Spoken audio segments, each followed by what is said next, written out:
application and import license applications. So the timelines to gain market access for these various type of applications we will be discussing here. For the clinical investigation application, approximately it will take 7 to 9 months. However, for manufacturing license and import licenses, the case is a little different. Manufacturing license, depending upon the notified body audit and to and fro communication with the CDSCO, it will take 6 to 8 months to get an approval for manufacturing license. For import of small quantities for hospital use or personal use, approximately 1 to 2 weeks will be required for CDSCO to grant the license. For import license, it will take 5 to 7 months, depending on the to and fro communication with the CDSCO.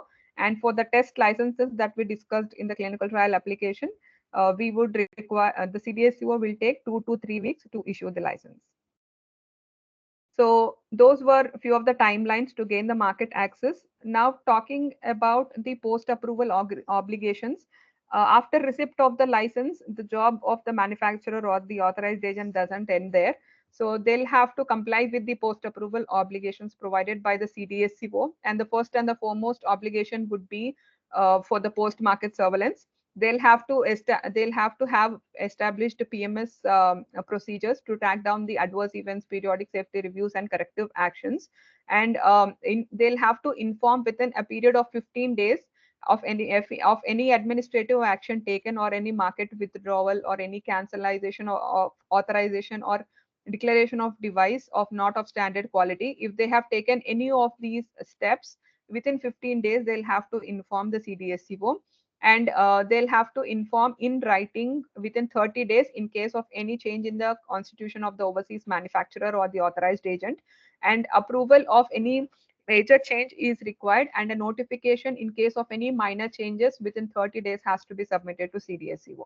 So these are few of the post-market surveillance obligations that they'll have to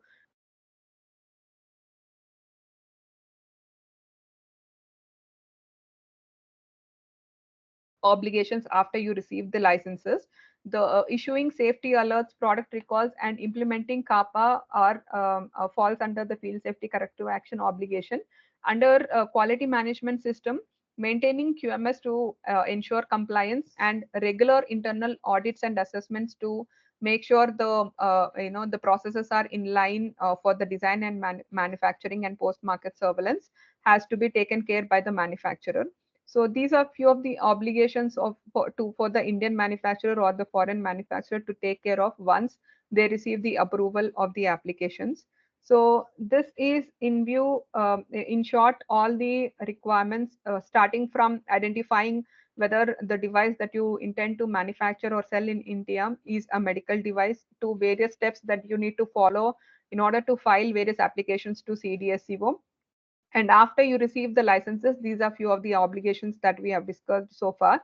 So this is a series of steps that you need to comply with. And if you have any challenges you're going through, or if you're not certain what pathway you have to follow for your device, you can reach out HC Healthcare for any sort of guidances.